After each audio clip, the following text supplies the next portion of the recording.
Un thé et un morceau de gâteau pour commencer la journée. Petit sandwich, tiens. Après une nuit froide, passée dans une tente sans matelas au cœur de Paris.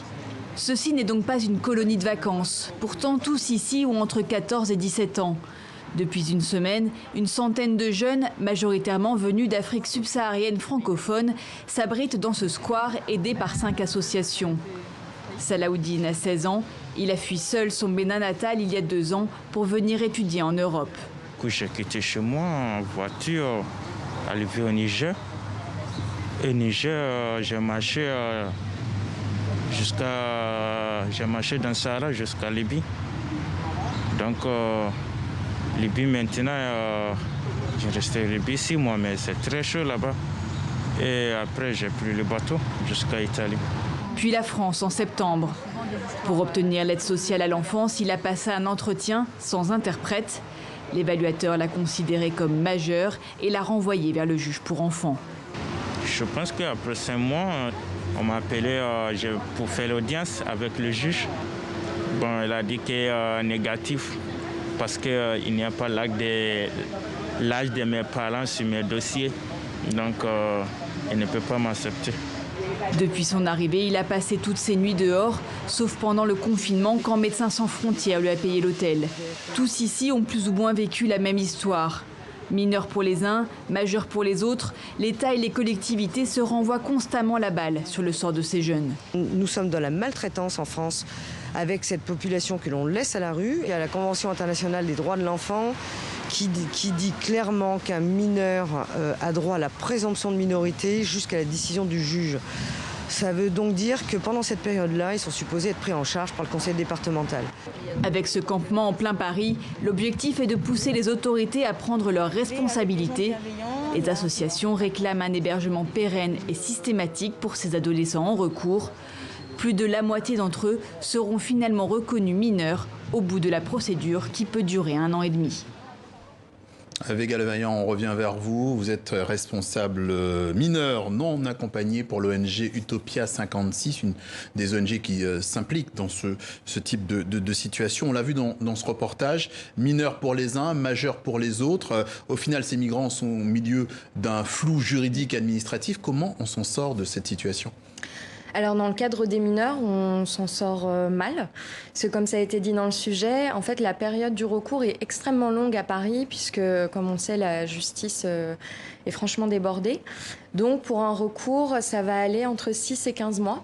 Et pendant ce temps-là, ça va être un temps à la rue, étant donné que leur prise en charge est conditionnée à leur minorité et qu'ils arrivent entre 16 et 17 ans, il arrive qu'il y ait des jeunes qui n'aient pas eu de décision du juge et que leur majorité soit atteinte.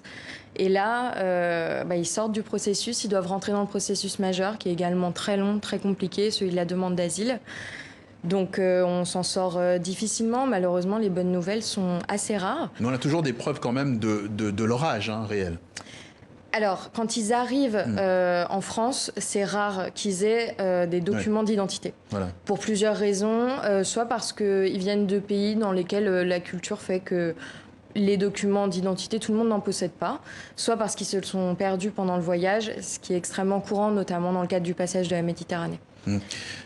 On sort d'une longue période de confinement en France. Comment ça s'est passé ? Comment s'est passée cette séquence pour ces jeunes précisément ? Alors pour ces jeunes précisément, on a la chance à Paris d'avoir quand même plusieurs associations, notamment celles qui sont impliquées dans ce campement, qui sont très fortes autour des mineurs, donc qui se sont débrouillés pour payer des hôtels à la majorité d'entre eux. Voilà, c'est soit de l'hébergement chez des particuliers. À Utopia, on a fait de l'hébergement dans des locaux qui étaient vides à cause du confinement, soit des lieux de travail de coworking, soit des lieux de culte qui étaient vides. Et MSF, par exemple, a payé les hôtels. Et comment se passent ces entretiens pour ces jeunes ? Alors, c'est des entretiens qui sont, à notre sens, tout à fait problématiques à plusieurs titres. Premièrement, parce que, comme le mentionnait Corinne Thor, chef de mission en France chez MSF, la présomption de minorité n'est pas respectée. C'est-à-dire que les jeunes doivent prouver qu'ils ne sont pas majeurs. On ne cherche pas... Voilà, c'est le départ la charge de la preuve, elle est pour aller sur voilà. eux. Ouais. Alors qu'ils n'ont pas de papier d'identité. Deuxièmement, il y a quand même des réalités transculturelles qui ne sont pas forcément prises en compte, que ce soit au niveau de l'interprétariat, comme c'était mentionné par le jeune dans son interview. Comme beaucoup de jeunes arrivent en étant francophones, on ne va pas leur proposer d'interprète, alors que ce n'est pas leur langue maternelle et que... pour certaines raisons, il leur serait certainement plus profitable de s'exprimer dans leur langue maternelle. Il y a également le fait qu'on ne respecte pas forcément le potentiel traumatique du parcours migratoire, qui est pourtant extrêmement fort et ce que personne n'ignore.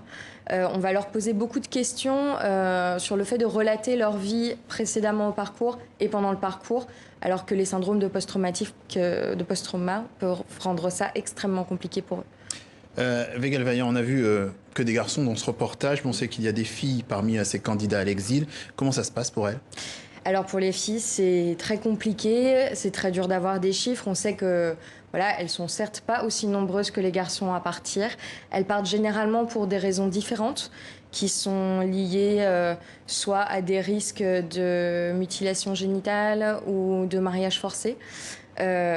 Alors on se doute qu'elles sont peut-être moins nombreuses aussi à parvenir jusqu'à nous, puisque les routes de l'exil sont évidemment bien plus dangereuses encore pour les jeunes filles.